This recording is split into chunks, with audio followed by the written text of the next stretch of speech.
皆さん明けましておめでとうございます。カレンゲームラボのカレンです。今年もどうぞよろしくお願いします。今回のカレンゲームラボは過去の IP を使った新作タイトルやオリジナルタイトル、さらに NFT を採用したゲーム5本をドドンと紹介していきますので、最後までお見逃しなく。それでは見てまいりましょう。一つ目のタイトルはドラゴンソード。開発はハウンド13。ジャンルはセミオープンワールド RPG。世界観はファンタジー。モバイル、PC のクロスプラットフォーム対応。開発会社の CEO は2010年に PCMORPG としてリリースされたドラゴンネスト、通称ドラネスの開発チームを率いていた方で、本タイトルもどことなくドラネスの雰囲気が漂いつつも、同社が展開していたアクション RPG、ハンドレッドソウルで培ったアクション要素をふんだんに取り入れている作品と推察しております。で、ドラネスってそもそも何なんて方多いと思うんですが、韓国のアイデンティティゲームスが開発した MORPG で、簡単に言ってしまうとモンハンをものすごくカジュアルにした感じで、さらに PVP 要素が組み込まれているタイトル。当時韓国で主流であったリネージュ2に追随する勢いのある爆発的な人気のタイトルでした。そんなドラネスの開発陣を率いていたパク・ジョンシク代表が務める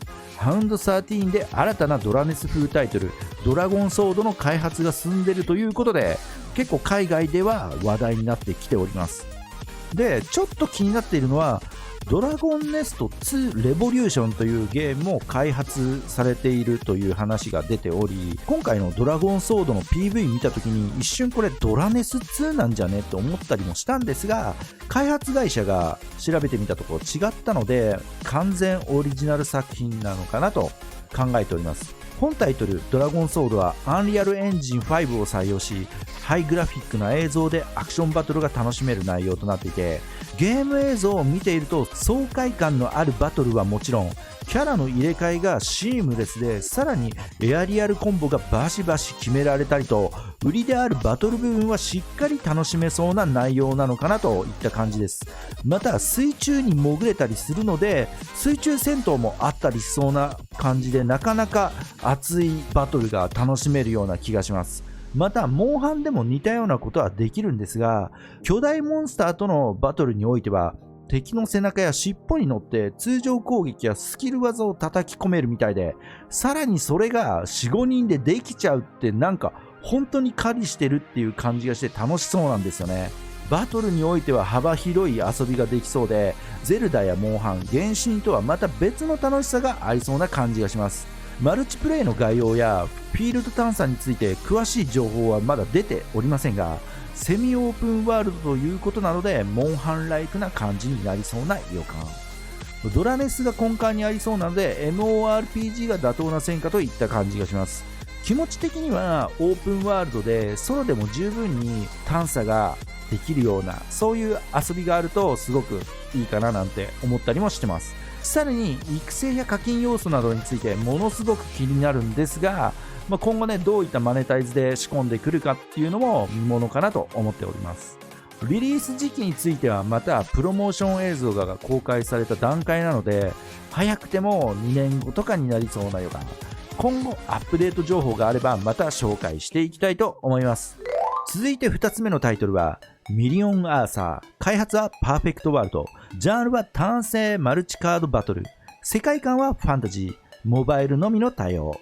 本タイトルはスクエアエニックスからリリースされた乖離性ミリオンアーサーのリブートタイトルということで、最新の映像技術を用いて全てを一身に新しいミリオンアーサーということで開発発表がされました。で、ミリオンアーサーって何なんてところなんですが、2012年にシリーズ第1弾となる拡散性ミリオンアーサーがモバイル向けオンラインカード RPG ということでリリースされ、物語の概要はアーサー王物語をテーマになぞらえて、100万人のアーサー王と100万本のエクスカリバーが存在するブリテムを舞台に、プレイヤーがアーサー王の一人となって外敵と呼ばれる存在と戦うファンタジー RPG。 100万人のアーサー王ってすごいですね。スマホ版を皮切りに 3DS や PS ビータでもリリースされ、シナリオはとあるシリーズでもおなじみのカマチーこと蒲地一馬さんが、そして楽曲はヒャダインこと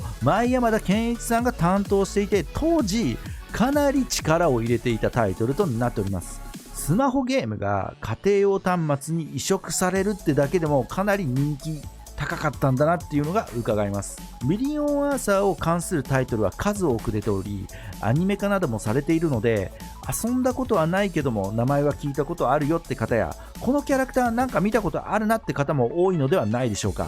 で、このミリオンアーサーシリーズはなんと中国でかなり人気がある作品で、シリーズ8作目にあたる反逆性ミリオンアーサーについては中国先行配信で日本は後発配信と、当時なかなか類を見ないリリース形式で、さらに中国版の開発についてはネットイースが行い、企画をスクエニが行うハイブリッド形式で運営されておりました。で、本タイトルミリオンアーサーにおいては幻冬で広く認知が広がったパーフェクトワールドが開発を手掛け、新たな新作リブート作品として開発発表がされ、グラフィック面での大きな変更やバトルの見せ方についても当時の乖離性ミリオンアーサーとはまた違う形で表現されている様子です。詳しい情報は公開されていませんが、かなりグラフィックには力を入れているとのことなので、グラフィック面は全て一新され、バトルシーンにおいてもかなり手が入ると思われます。リリース時期については未定で、グローバル展開についても不明ですが、あくまでも個人的な推測としては、残念なことに日本展開はないのかなと考えられます。まあね、今までのミリオンアーサーシリーズの、経緯とかもあると思うんで、それを踏まえるとちょっと日本で展開してもなっていうのがあるのかなといった感じです。近々中国で CBT が実施される予定なので、もし参加権利がもらえたら改めて報告したいと思います。続いて3つ目のタイトルはアンベアル・ザ・ワールド。開発は集英社ゲームスとネットイースゲームスとの共同プロジェクト。ジャンルは冒険活劇ストラテジック RPG。世界観は荒廃した世界にそびえ立つ巨大な塔を中心とした物語が展開される内容。すでにこのゲームの情報は昨年9月15日に公開されて認知されている方も多いかと思いますが、 PV に登場する銀髪の少女主人公ユタラシカは何かしらの理由でこの塔の頂上を目指し、塔の中には不思議な扉があり、様々な世界につながっていて、冒険の舞台は塔の中のみならず扉の先の世界も進んでいく必要があるかもしれないといった感じ。登場キャラ全般のデザインには約束のネバーランドの出水ポツカさんが担当していて、本作の開発にあたっては PV を見ても分かる通りキャラクターを忠実に再現することにもこだわっている感じが伺えます。中国版では事前登録が始まっておりますが、進捗などについては全く情報がなく、不思議なことに集英社ゲームスの公式 YouTube チャンネルには今後リリースされるタイトルの PV はあるものの、本タイトルの映像を確認することができなかったんですよね。もしかしたらこれ開発頓挫したのかなと思ってたんですけども、12月に行われたジャンプフェスタには出展されていたので、開発は順調に進んでいるのかなといった感じです。ただね、YouTube チャンネルに情報が出てないっていうのはちょっと気になります。そんなアンベアル・ザ・ワールドなんですが、ゲーム内容の詳細はストラテジーということ以外不明で、どういった内容のゲームなのか全くわからないので、これからちょいちょい情報も出てくるかと思います。グローバル展開が想定されていると思うので、かなり力も入っていて世界観も良い感じがするので、リリースしたら遊んでみたいと思います。集英社ゲームスはこれ以外にも今年1月と3月、さらに23年度中に合計3本リリースされるので、いろいろ注目度の高い開発会社さんかと思っております。続いて4つ目のタイトルはブロークン。開発はフレームキャップネットワーク。ジャンルは文体リアルタイム戦略 RPG。世界観は現代魔物ファンタジー。中国の妖怪文化を題材にし、それをブラッシュアップし現代に取り入れた内容のようです。日本で言うならゲゲゲの鬼太郎的な感じなんですかね。ゲームの根幹となるバトル部分についてはアクションゲームのリアルタイム要素を備えつつも RPG としての役割を仲間に指示していくといった二面性のゲーム内容となっていて、主人公はモンスターで構成された舞台に様々な指示を送り敵を討伐していくといった流れでゲームが進行していくタイプです。最近あまり見ないタイプのゲームで、ディフォルメされたキャラがわちゃわちゃしていて、どことなく懐かしさを感じさせるゲームだなといった印象。強いて言うならチェンクロっぽいんですがね。なんかリアルタイム性があって RPG 要素で指示を出してわちゃわちゃ感、なんかチェンクロっぽいなってちょっと思っちゃいました。見た目とは裏腹に指示出しであったり、自キャラの操作であったり、攻撃であったりと結構忙しそうな感じがしますよね。意外と面白そうだなと思いつつも、最初は新鮮さがあって良いと思うんですが、そのうちオートでぶん回すみたいな感じになってしまいそうな予感がします。本タイトルはソロ中心のゲームのため、かなりのやり込み要素が詰まっていそうな印象。将来的にはマルチプレイも実装するかもしれないとのことです。結構可愛らしいキャラがわちゃわちゃしていて、個人的に嫌いじゃないのでリリースしたらプレイしてみたいと思います。続いて5つ目のタイトルはグランサガアンリミテッド。開発はゲームプレックス。世界観はファンタジー。グランサガの IP を使った新しいゲームで、ブロックチェーン技術を活用し、ゲーム内の資産を NFT 化し、唯一無二の価値にして仮想通貨を用いてユーザー間同士で取引が可能となっております。過去の動画でも何度かお話ししているお金が稼げるゲーム、プレイトゥーアーンということもあって、基本投資目的でプレイされる方が多いのかなといった印象。そのため今までのプレイスタイルとはちょっと意識的に違ってくる感じがします。ゲームの全容自体は不明ではありますが、グランサガで培ったノウハウがベースにあるので、当然 MMORPG 主体のゲームかと思っております。新たなゲームを作るよりかは、そっくりそのまま現在のグラサガを NFT として活用できるような感じにしちゃっているのか、あるいは PV 見ているとなんかセリアードが現代から転生しているようなシーンも見受けられるので、もしかしたら全く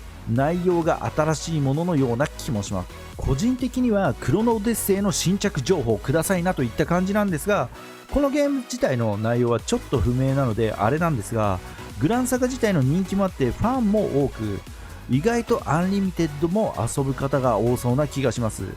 個人的にもグランサガ遊んでいるので、その流れでアンリミテッドやってみようかなと思いつつも、ちょっと韓国の NFT ゲーム事情で気になっていることがあって、韓国の NFT 統合ゲームの開発は許可されてはいるものの、韓国のゲーム管理委員会は韓国国内での現金化及び取引可能な NFT 統合ゲームを禁止しているため、韓国以外でのみ利用可能となっていますとのことで、さらに過去には韓国政府は Apple や Google に対して NFT を採用しているゲームの配信停止処置を要請するなど、韓国国内ではかなり NFT 絡みのゲームに対して厳しい処置を行っている模様。